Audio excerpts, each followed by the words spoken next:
Constitutional history of Pakistan, और उसके अंदर जो कुछ ज़्यादा इंपॉर्टेंट एस्पेक्ट्स हम सबसे पहले उन पे फोकस करेंगे. And one of them is the government of India act, because government of India act also served as the interim constitution between 1947 and 1956 till the first constitution of Pakistan was passed. हम इसके अंदर देखेंगे सबसे पहले इसका introduction, इसके background, इसके salient features, merits or demerits, reception in Britain, and then reception in India.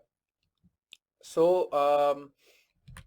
introduction. The Government of India Act was an act of Parliament of the United Kingdom, even though it came into effect in 1937. Until 1999, it was the longest act that was ever passed by a British Parliament. जब 1999 में the greater London authority act आया तो वो length में से ज़्यादा हो गया, वरना इस तब तक ये सबसे बड़ा कानून था in terms of its length and width. Because of its length, the act was retroactively split by the Government of India Act 1935 into two separate acts. The Government of India Act 1935 जिसके 321 section और 10 schedules थे, और फिर the Government of Burma Act 1935 जिसके 159 और 6 schedules थे. तो आप सोचें जब ये इकट्ठे होंगे तो ये टोटल इसके सेक्शन और schedules कितने ज़्यादा होंगे. This act led to Reserve Bank of India, Union Public Service Commission, Federal Court in 1937. इसके नतीजे में बाइकेमरलिज्म 6 प्रोविंसेस में आया, बॉम्बे, मद्रास, बंगाल, बिहार, आसाम और यूपी में, आउट ऑफ टोटल 11 प्रोविंसेस. इसका बैकग्राउंड क्या था? Indians had increasingly been demanding a greater role in the government of their country since the 19th century. The Indian contribution to the British war effort during the First World War meant that even the more conservative elements in British political system felt the necessity of constitutional change, which resulted in the Government of India Act 1919. 1919 क्योंकि Indians ने बहुत actively participate किया British की world war 1 की efforts में, और वो बहुत ज़्यादा अपना राइट भी मांग रहे थे काफ़ी अरसे से, their share in the government. तो because of this 19 Government of India Act 1999 Government of India Act 1919 pass हुआ. इस एक्ट ने, गवर्नमेंट ऑफ इंडिया एक्ट 1919 ने एक नया बड़ा ही नॉवल सा सिस्टम इंट्रोड्यूस करवाया प्रोविंशियल लेवल पे. बेसिकली डायरकी का सिस्टम, डायरकी डाई 2 से निकला कि कुछ सर्टेन एरियाज ऑफ गवर्नमेंट में such as education were placed in the hands of ministers responsible to provincial legislature. तो मिनिस्टर्स जो इलेक्ट होते थे इंडियंस, ठीक है, तो वो उनके पास थे वो वाली चीजें, जबकि कुछ अदर चीजें जैसे public order and finance were retained in the hands of officials responsible to the British appointed governor, provincial government. ठीक है, तो कुछ उनके पास दे दिया गया. तो ठीक है, तो ऐसा नहीं कि उन्होंने सारी पावर्स जो हैं वो मिनिस्टर्स को दे दें. आज कुछ पावर्स मिनिस्टर्स के लिए रिटेन लग दी, लेकिन जो ज़्यादा इंपॉर्टेंट थी कॉलोनाइजर्स के लिए खास तौर पे, वो अपने जो बरतानवी साम्राज्य उनके गवर्नर्स थे, जो बरतानवी अंग्रेज थे, उनको उन गवर्नर्स के पास रखी. ये डायरकी का सिस्टम था. The experiment with dyarchy proved unsatisfactory. A particular frustration from Indian politicians was that even for those areas over which they gained nominal control, the purse strings were still in the hands of British officialdom. सबसे बड़ा मसला ये था कि even though जो directly, जैसे education directly ministers के पास है, लेकिन एजुकेशन का जो बजट है यानी पर्स स्ट्रिंग्स यानी पैसे जहां से आ रहे हैं, वो स्टिल उनके पास था ब्रिटिश ऑफिशियल्स के. तो अल्टीमेटली फिर वो पावरलेस ही थे. The intention had been that a review of India's constitutional arrangements would be held in 10 years. उस टाइम की इंटेंशन ये थी कि 1919 में उन्होंने कहा कि हम हर 10 साल के बाद रिव्यू करेंगे कॉन्स्टिट्यूशनल अरेंजमेंट इंडिया की. इस in the mean time review conduct हुआ, लेकिन ये जल्दी हो गया, 10 साल से पहले हो गया. साइमन कमीशन रिपोर्ट आई जिसने प्रपोज किया कि डायरकी के सिस्टम को स्क्रैप कर दिया जाए, ख़त्म कर दी जाए, और ज़्यादा डिग्री ऑफ रिस्पॉन्सिबिलिटी दी जाए प्रोविंशियल गवर्नमेंट्स को. इवन दो साइमन कमीशन ने एविडेंस लिया बहुत सारे इंडिया से, ये ऑपोजिशन से मिली वहां पे इंडियन पार्टी से, लेकिन इसने जो कंक्लूजन्स इसके थे वो कांग्रेस पार्टी ने, जो इंडिया की सबसे बड़ी पार्टी थी, उसने एक्सेप्ट नहीं किए. तो ज़्यादा इन डायलेमास को, इन डिफिकल्टीज को रिजॉल्व करने के लिए कॉन्स्टिट्यूशनल फ्रेमवर्क एक नया डिवाइस करने के लिए series of round table conferences design की गई, which were literally on a round table if you google them, were then held in 1930s. They were attended at times by representatives from India's main political parties as well as from the princely states. Agreement was reached in round table conferences के principally एक federal system of government introduce करवाया जाएगा, ठीक है। लेकिन उस federal system की details क्या होंगी उस पर एग्रीमेंट नहीं हो सका कि कांग्रेस और मुसलमानों में इख्तलाफ पाया जाता था उनके रिप्रेजेंटेटिव्स में कि फेडरेशन को डिवाइस किस तरह किया जाएगा, क्या पावर्स किसको दी जाएंगी, कौन सी किसको दी जाएंगी, ये इस इन डिटेल्स पे इत्तफाक नहीं हो सका। The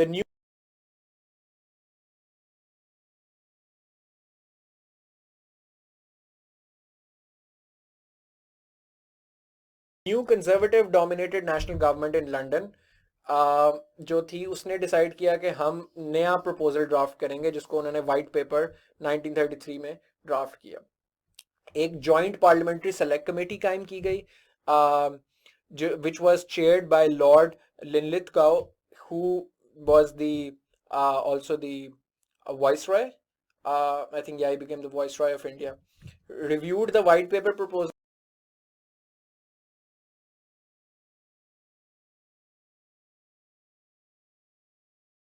for a year and a half between April 1933 and November 1934, amidst much opposition from Winston Churchill and other backbench conservatives.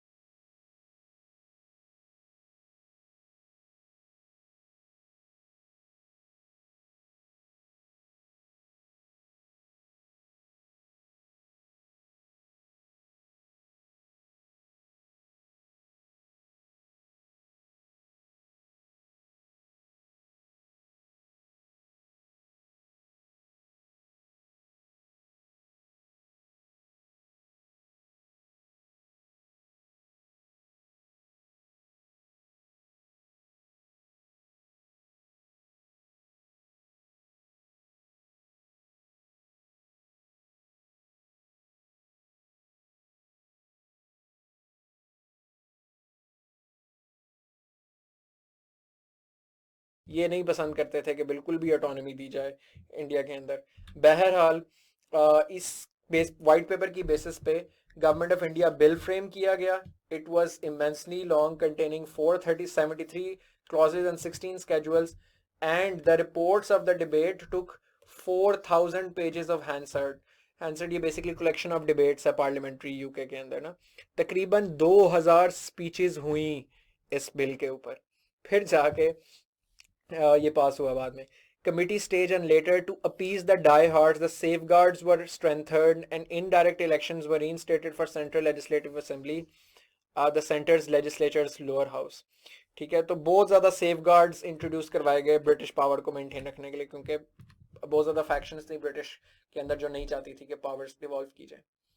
Ultimately अगर हम इसको शॉर्ट बैकग्राउंड डालो, भी मैंने आपको लंबा बैकग्राउंड बताया, शॉर्ट बैकग्राउंड ये है, round table conferences failed and could not achieve their objectives. Federation model in principle accept हो गया था, but Muslim and Congress representatives disagreed over its actual form in practice.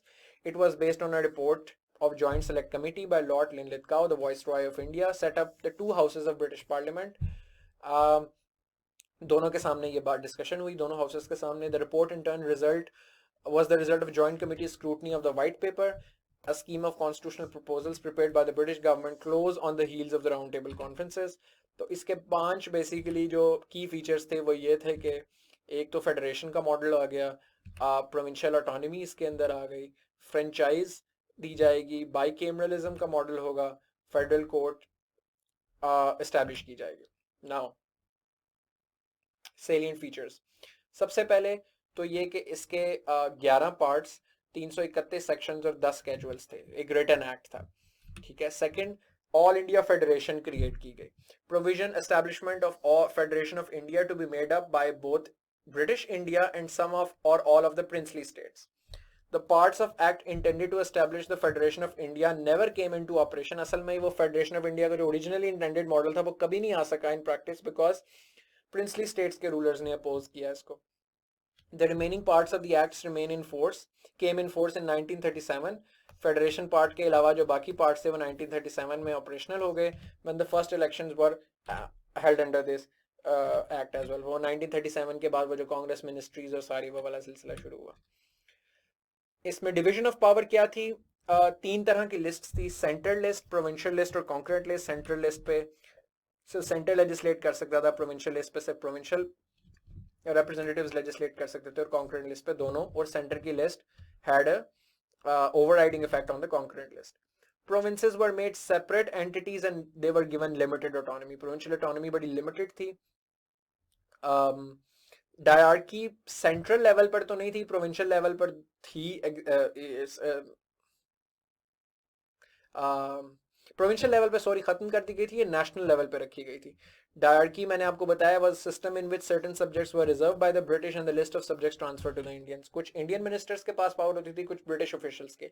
ये डायरकी का सिस्टम जो 1919 में आया था प्रोविंशियल लेवल पे, प्रोविंशियल लेवल पे तो इसको खत्म कर दिया गया and allowed for the emergence of popularly elected provincial legislatures. कि popularly elected legislature फैसला करेगा, तो प्रोविंस को थोड़ी सी ऑटोनॉमी मिली थी, बट ये नेशनल लेवल पे उन्होंने कायम रखा था. Diarchy was introduced at the central level. British had complete control over reserved subjects and could exert influence over transferred subjects. तो मैंने आपको बताया दो तरह के subjects थे. Reserved subjects वो थे डायरकी के अंदर जिसपे सिर्फ ब्रिटिश लेजिस्लेट कर सकते हैं या अपना डिसीजन दे सकते हैं. ट्रांसफर्ड वो थे जिसपे इंडियन रिप्रेजेंटेटिव्स कर सकते थे. तो ये सेंटर में ये डायरकी का मॉडल कंटिन्यू किया गया. रिजर्व सब्जेक्ट्स कौन कौन से थे जिसपे सिर्फ ब्रिटिश कर सकते थे? British officials, taxation, revenue, foreign relations, justice, police, press, power resources. Transferred कौन से थे? Forest department, local government, education, public health, social welfare. This explains why this was never their priority, even this. That's why they let Indians handle it among themselves. वो ज्यादा control वाली चीजों पे खुद control रखना चाहते थे. Viceroy was vested with residual powers. जो कॉन्स्टिट्यूशन की residual powers थी वो प्रोविंसेस को नहीं दी गई, यानी किसी और को नहीं दी गई, वो वाइसरॉय को दी गई. ऑल्सो जो इंपॉर्टेंट मिनिस्ट्रीज थी such as home ministry, defence ministry, finance ministry etcetera were not given to the Indians, they were kept by the viceroy. Federal court established की गई दिल्ली के अंदर, ठीक है, जिसकी जुरिस्डिक्शन थी कि तमाम resolution of disputes between centre and provinces. और लेकिन ये कहा गया कि कोर्ट को भी बड़ी लिमिटेड पावर्स देंगे कि कोर्ट की इंटरप्रिटेशन ऑफ द कॉन्स्टिट्यूशन जो भी होगी वो रिकमेंडेटरी होगी, वो बाइंडिंग नहीं होगी गवर्नमेंट के ऊपर, ताकि British could go Scott free. जिसकी कॉम्पोजिशन ये डिवाइस की गई कि एक चीफ जस्टिस होगा और उसके अंदर 6 मजीद जजेस होंगे, तो 7 टोटल फेडरल जजेस होंगे. रीऑर्गेनाइजेशन ऑफ स्टेट्स की गई, इसके जरिए सिंध को बम्बे से अलग किया गया 14 निकात में जैसे कहा गया था. इसी तरह बिहार और उड़ीसा को सेपरेट प्रोविंसेस डिक्लेयर किया गया, बिहार एंड उड़ीसा. बर्मा को इंडिया से कंप्लीटली सेपरेट कर दिया गया. Aden was also detached from India and established as a crown colony. This is like an island in the south of India, ठीक है, और ये आइलैंड कॉलोनी है, तो उसको एक crown colony directly British rule के नीचे ले आया गया. सेंट्रल रिजर्व बैंक बनाया गया रिजर्व बैंक ऑफ इंडिया के नाम से, जो आज भी कायम है इंडिया के अंदर. यूपीएससी और स्टेट की प्रोविंशियल सर्विस कमीशन और यूनियन पब्लिक सर्विस कमीशन, जिसके तहत अब उनका आईएएस ऑफिसर्स वगैरह के जो एग्जाम्स होते हैं या सेंट्रल इंडक्शंस होती हैं उसके जरिए होती हैं. ये हमारे फेडरल पब्लिक सर्विस कमीशन का इक्विवेलेंट है, जो कि यहाँ पेरेंट ऑर्गेनाइजेशन कह लें आप, जिसके तहत आप एग्जाम्स देने हैं. Separate and communal electorate. Separate electorates का रिस्ट्रेन किए गए थे और इनका स्कोप एनलार्ज किया गया था. सेपरेट इलेक्टोरेट ये है कि जैसे मुसलमानों को, मुसलमान जो हैं वो मुसलमान रिप्रेजेंटेटिव्स को वोट करेंगे, ठीक है, तो यानी कि मुसलमान रिप्रेजेंटेटिव सिर्फ मुसलमानों के वोट लेकर आएंगे, तो ये सेपरेट इलेक्टोरेट था. तो पहले ये सिर्फ मुस्लिम्स के लिए था, इसको अब एनलार्ज करके मुस्लिम, सिख्स, एंग्लो इंडियंस और इंडो क्रिश्चियंस के लिए भी सेपरेट इलेक्टोरेट इंट्रोड्यूस करवाएगी. लेकिन जो डिप्रेस क्लासेस थी, दलित्स, आदिवासी वगैरह, उनके लिए ये नहीं इंट्रोड्यूस करवाया गया. बाइकेमरल लेजिस्लेचर सेंटर में इंट्रोड्यूस करवाया गया, which was good. Sort of federation model introduce करवाया. एक काउंसिल ऑफ स्टेट थी जो अपर हाउस था, और Indian legislative assembly, legislature assembly lower house था. 1/3 of the upper house had to retire every year, जिस तरह generally होता है. The upper house was not an independent body. Its laws could be vetoed by the governor general. Governor general upper house के laws veto कर सकता था, इसलिए वो independent body नहीं थी. Bicameralism provinces में भी introduce करवाया गया, दो houses introduce करवाए गए, लेकिन 6 provinces में, total 11 provinces में से, जैसे मैंने पहले बताया, बॉम्बे, मद्रास, बंगाल, बिहार, आसाम और यूपी में. अच्छा, फेडरल बजट को 2 हिस्सों में तकसीम किया गया. एक था नॉन वोटेबल बजट और एक votable. This is a joke. सिर्फ 20% वोट बजट जो था वो पार्लियामेंट उस पर वोट कर सकती थी, legislature, Indian legislature 80% non votable था, वो डिस्कस भी नहीं हो सकता था, अमेंड भी नहीं हो सकता लेजिस्लेचर में। ये ब्रिटिश के कंट्रोल में था, ये इंडियंस के कंट्रोल में था। Governor general and governors, governor general of India और गवर्नर ऑफ प्रोविंसेस जो थे, they had special rights and privileges. Without permission of governor general no finance bill could be placed in federal legislature. अच्छा, जो बाकी 20% है उसमें भी उनकी मर्जी के बगैर नहीं जा सकता। In case of emergency, enjoyed unlimited powers and their authority could not be challenged in any situation. ठीक है, तो इन बेसिस पे आप देखें कि गवर्नर जनरल के पास बहुत ज़्यादा पावर्स थी और बहुत गवर्नर्स के पास भी उनकी अथॉरिटी बड़ी ज़्यादा थी in lot of instances. Direct elections थे generally, 1/3 Muslim representation in central legislature was guaranteed. ठीक है, expansion of franchise, the introduction of direct elections की गई, thus increasing the franchise from 7 million to 35 million people. तो पहले 3% सिर्फ eligible थे voting के लिए तक, तो वो टोटल पॉपुलेशन के 14% हो गए, which was still very less, but considering उससे वो काफ़ी बेहतर थे। मेरिट्स और डिमेरिट्स क्या थे गवर्नमेंट ऑफ इंडिया के? मेरिट्स ये कि उसने प्रोविंशियल ऑटोनॉमी दी, डीमेरिट ये कि उसने लिमिटेड ऑटोनॉमी दी, डायरेक्ट इलेक्शंस इंट्रोड्यूस करवाए, सेपरेट इलेक्टोरेट थी, bicameral legislature, creation of Reserve Bank of India, creation of Federal Court, creation of UPSC and state PCSEs. Demerits ये थे कि limited autonomy, over powerful executive, governor general and viceroy governors were very powerful. फिर इस तरह dyarchy जो centre में उन्होंने रखी वो बड़ा एक जुल्म था, 80% बजट नॉन वोटेबल था, कोई बिल ऑफ राइट्स नहीं थे, फंडामेंटल राइट्स जो इंश्योर किए जा सके। इसकी रिसेप्शन क्या हुई eventually? As a result of this process, although the Government of India Act was intended to go some way towards meeting Indian demands, both the details of the bill and the lack of Indian involvement in drafting its contents meant that the act met with a lukewarm response at best in India, while still proving too radical for a significant element in Britain. तो बरतानिया में India में लोगों ने इसको देखा कि इसने हमें कुछ भी नहीं दिया इस एक्ट ने, और ब्रिटेन वाई ये समझा जाता था कि इन्होंने बहुत ज्यादा राइट सीड कर दिए इंडियंस को और हमारा कंट्रोल बहुत कम हो गया। नेगेटिव रिसेप्शन ब्रिटेन में कैसी थी मैं आपको बताता हूँ। Sir Robert Horne, I think was a conservative, we have put into this bill many safeguards, but all of these safeguards revolve around a single individual, and that is Viceroy. He is the linchpin of the whole system. If the Viceroy fails, nothing can save the system you have set up. He was a die-hard Tory conservative who was horrified by the prospect that someday there might be a Viceroy appointed by the Labour Party और वो Indians को ज़्यादा autonomy ना कहीं देवे। दूसरी negative थी Winston Churchill conducted a campaign against Indian self-government from 1929 onwards. He was a huge colonization sympathizer, and you also know the story about the Great Bengal Famine, whereby he diverted supplies to the reserves of British officials and troops, while the millions of Bengalis starved to death.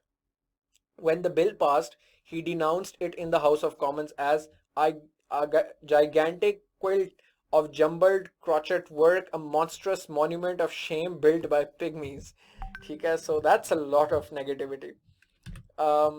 Because they thought that this was too radical, कि बहुत powers दे दिया आपने Indians को। Positively किस तरह receive किया गया India में? Leo Emery, who spoke next, opened his speech with the words, "Here end the last chapter of the book of Jeremiah," from the Bible reference. He commented that Churchill's speech had been not only a speech without a ray of hope, it was a speech from beginning to end, like all his speeches on the subject, utterly and entirely negative and devoid of constructive thought. India में कैसा reception हुआ? काफ़ी negative था। जवाहरलाल नेहरू ने इसके मतलब कहा था कि it's a machine with two strong brakes but no engine. यानी कि इतने सेफ गार्ड्स हैं, इतनी लिमिटेशंस उनको दी हुई हैं ब्रिटिश को कि इंजन नहीं है वो जो इंडियंस के पास होना चाहिए था। That it is a charter of slavery, slave constitution that attempted to strengthen and perpetuate the economic bondage of India. Muhammad Ali Jinnah remarked about it that it is thoroughly rotten, fundamentally bad and totally unacceptable. So that's how it was received in India. And Mahatma Gandhi also famously said, yes, not explicitly, but दिल में उन्होंने ये ज़रूर कहा होगा, मेरा दिल ये कहता है। तो anyways, ये पेपर में ना लिखिएगा। This is what we've discussed: introduction, background, salient feature, merits and demerits. इसकी रिसेप्शन कैसे हुई, क्योंकि ये बैलेंस कर रहा था कंपीटिंग इंटरेस्ट को, तो दोनों तरफ से ही लूज़ किया इसने, पॉजिटिव और नेगेटिव दोनों हमने रिसेप्शन देखी। ब्रिटेन में भी और इंडिया में नेगेटिव थी सिर्फ।